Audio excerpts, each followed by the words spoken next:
Bunları ortadan kaldıramıyorlar. Bak esnaf arkadaş belki buradadır. Bak, şuraya dolduruyorlar serse. Bütün esnaf.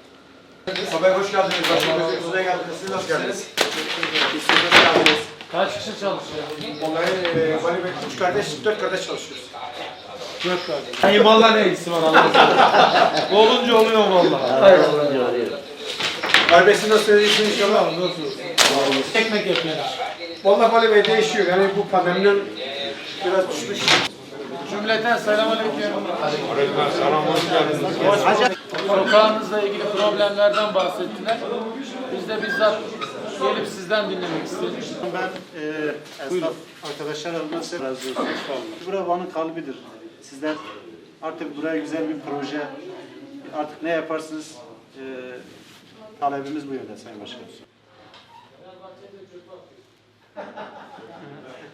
Sayın Valim, şimdi sokağımızda hem yeteri derecede aydınlatma yok. İnsanlar akşam vakti mesela minibüs durakları olduğu için bu güzergahı kullanmıyorlar.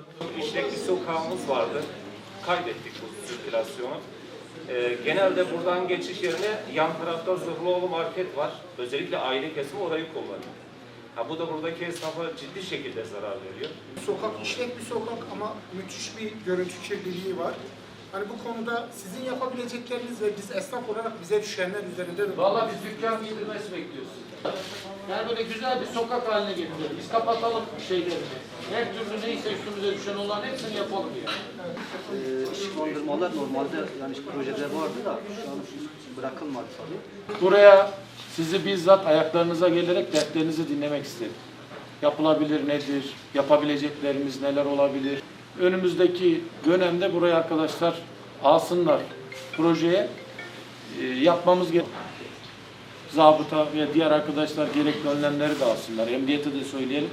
Burayı yine bekçilere ve diğer o arada bir şey yaparsanız zero dediğim talimatlar madde kullanımıdır bilmem ne Kuşçu Bey'in ışıklandırması ve buranın ışıklandırmasıdır. Artık esnaflar neler yapabilirler?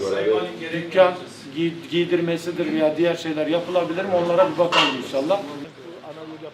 Şu yorumlar. Söylediler. Koçi'yi demiyor musunuz? Koçi Bey. Biz yaptık orayı.